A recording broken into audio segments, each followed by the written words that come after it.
ایک جھٹکے سے خود کو چھڑواتی ایک زوردار تھپڑ اس کے چہرے پر دے مارا۔ چٹاخ کی آواز کے ساتھ وہ ہوش کی دنیا میں آیا اور بے یقینی سے حور کو دیکھا جو تھر تھر کانپتی رو رہی تھی، پر چہرے پر دنیا جہان کی نفرت اور غصہ لیے اسے دیکھ رہی تھی۔ تمہاری ہمت کیسے ہوئی گھٹیا انسان میرے ساتھ ایسا کرنے کی؟ اور کون سے حق کی بات کر رہے ہو؟ کیا ہم شادی شدہ ہیں یا تم میرے شوہر ہو؟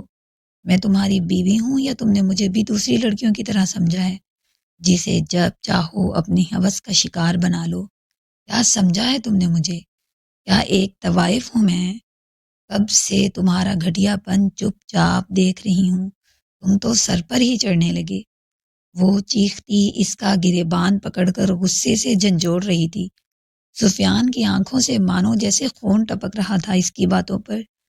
کیا وہ سچ میں اسے گھٹیا لوفر آوارہ سمجھتی تھی؟ کیا اس کی نظر میں ایک ہوس پرست تھا وہ؟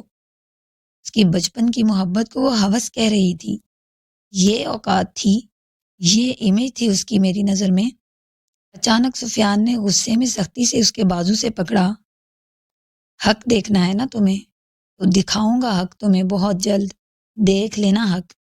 اور جو تم میری محبت کو ہوس یا گھٹیا پن سمجھ رہی ہو وہ بھی دکھاؤں گا تمہیں کہ حقیقت میں ہوس اور گھٹیا پن کسے کہتے ہیں۔ ابھی تم میرے ذرا سا چھونے پر ہی خود کو طوائف سمجھ رہی ہو، خود کو ایسی بےہودہ گالیاں دے رہی ہو، تو بعد میں دیکھتا ہوں کیا کرتی ہو۔ یہ تو شکر تھا سب لاؤنج میں تھے، ورنہ دونوں کی گفتگو سن کر پتہ نہیں کیا کرتے۔ سفیان ایک آخری نظر اس پر ڈالتا، افسوس اور جنون سے کہتا، اسے بیڈ پر پھینکتا کمرے سے نکلتا چلا گیا۔ اور پیچھے کتنی دیر حور کو تو کچھ سمجھ ہی نہ آیا، کیا ہوا، کیا کہہ کر گیا۔ صرف خالی پن سے روتی چلی گئی۔ سیفی بھائی ایسا کیسے کر سکتے ہیں میرے ساتھ؟ وہ ایسے کیوں ہو گئے ہیں؟ وہ بیڈ پر اوندھی پڑی پھوٹ پھوٹ کر رو رہی تھی۔ پھر سارا دن پری اور وہ دونوں کمرے میں بند رہیں۔ پری کو شہری کا ڈر تھا اور حور کو سفیان کا دکھ۔ بچپن سے ہی وہ اس پر کسی کی سخت نظر برداشت نہیں کرتا تھا، اس کا بہت خیال رکھتا تھا۔ اگر وہ کوئی غلطی کر دیتی تو اسے بچانے کے لیے وہ اس کی غلطی اپنے سر لے لیتا، اور آج وہ خود اسے تکلیف دے رہا تھا۔ گھر میں سب پریشان تھے کہ اچانک دونوں کو ہو کیا گیا ہے۔ ریکا تو سمجھ رہے تھے کہ شاید شہر یار کے واپس آنے کی خبر اسے پتہ لگ گئی ہوگی، پر حور کو کیا ہوا ہے کسی کو سمجھ نہیں آ رہا تھا۔ وہ تیز بخار میں تپ رہی تھی، بار بار پوچھنے پر بھی اس نے کچھ نہ بتایا تو سب چپ ہو گئے۔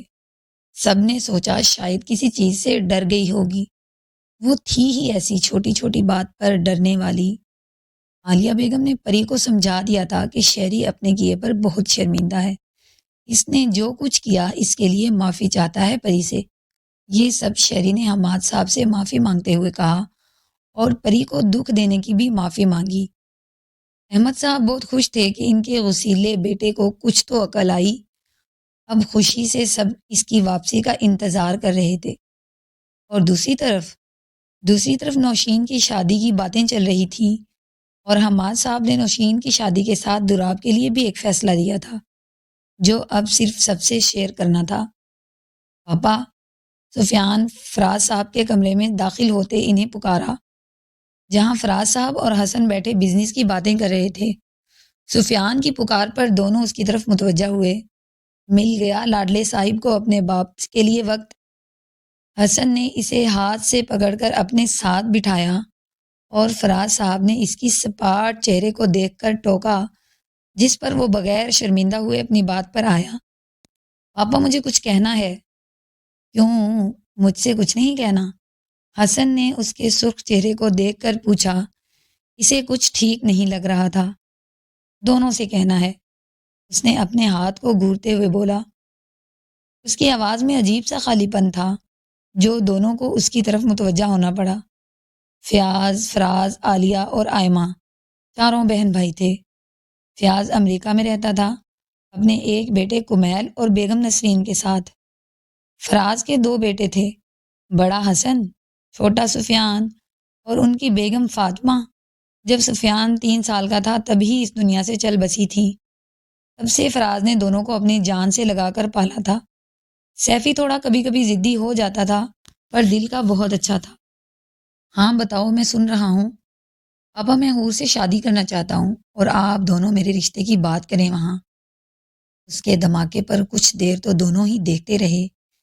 اسے پھر دونوں نے ایک ساتھ کہکا لگایا، اب بڑے ہو جاؤ سیفی، 21 سال کے ہو گئے ہو، اور اب حور بھی 3 سال کی بچی نہیں، 19 سال کی ہے۔ حسن نے ہنستے ہوئے اس سے کہا، بھائی میں سیریس ہوں، مجھے حور سے شادی کرنی ہے بس۔ اب دونوں کو سیریس ہونا پڑا سفیان کے بگڑے موڈ کو دیکھ کر۔ پر سفیان، ایسا کیسے ہو سکتا ہے؟ ابھی تو اس کی اسٹڈی کمپلیٹ نہیں ہوئی اور ابھی حسن کی شادی کی بات چل رہی ہے، ایسا ابھی ناممکن ہے۔ احمد صاحب بھی ایسا نہیں ہونے دیں گے کیونکہ ابھی ان کی بڑی بیٹی مشال بیٹھی ہے۔ اس کے انکار پر سفیان نے اپنی سرخ آنکھوں سے اسے دیکھا۔ کیا ہوا ہے سیفی، سب ٹھیک ہے؟ حسن نے اس کی سرخ آنکھوں میں دیکھ کر پوچھا، جس کا اس نے کوئی جواب نہیں دیا۔ کیا بھائی صرف نکاح بھی نہیں ہو سکتا؟ اس نے امید سے حسن کو دیکھا۔ کچھ بھی ہو جاتا، یہ تو طے تھا، حور کو اپنا نام تو دینا تھا اسے، اپنا حق تو دکھانا تھا اسے۔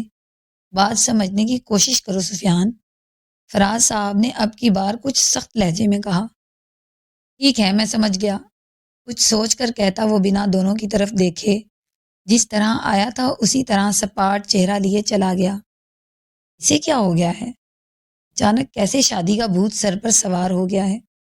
فراز صاحب نے حسن کی طرف دیکھ کر کہا، آپ پریشان نہ ہوں، میں دیکھتا ہوں اسے۔ وہ انہیں دلاسا دیتے ہوئے سفیان کے کمرے میں آیا، پھر اس سے کافی پوچھنے کے بعد بھی کچھ نہ بتایا، پر اسے یقین تھا کچھ غلط نہیں کرے گا۔ پر حسن یہ نہیں جانتا تھا اس بار بات دل اور حور کی ہے، جس پر یقین کرنا بے وقوفی تھی۔ کافی دن گزر گئے تھے، سفیان یونی نہیں آ رہا تھا۔ حور شاید دیکھنا بھی نہیں چاہتی تھی اسے۔ پری کو کچھ سمجھ نہیں آ رہا تھا، جہاں شہری نے موبائل پر اس سے ایسی باتیں کی تھیں جن سے تو ایسا نہیں لگ رہا تھا کہ وہ سدھر گیا ہے، پر دوسری طرف وہ سب سے اپنی کی گئی زیادتی کی معافی مانگ رہا تھا۔ وہ تو بالکل الجھ گئی تھی شہری کی چالاکی میں، پر یہ شکر تھا وہ ابھی آ نہیں رہا تھا کیونکہ کمیل اس کا کزن بھی ساتھ آ رہا تھا اور اسے ابھی کچھ کام تھا، اس لیے کسی بھی وقت آ سکتے تھے۔ مشال، تم ذرا دراب بھائی کو چائے دے کر آؤ، میں سب کے لیے لے کر جا رہی ہوں۔ نوشین اسے کچن میں آتا دیکھ کر بولی، میں کیوں؟ آپ پری یا حور کو بولیں۔ اس نے تو سنتے ہی جھٹ سے انکار کر دیا۔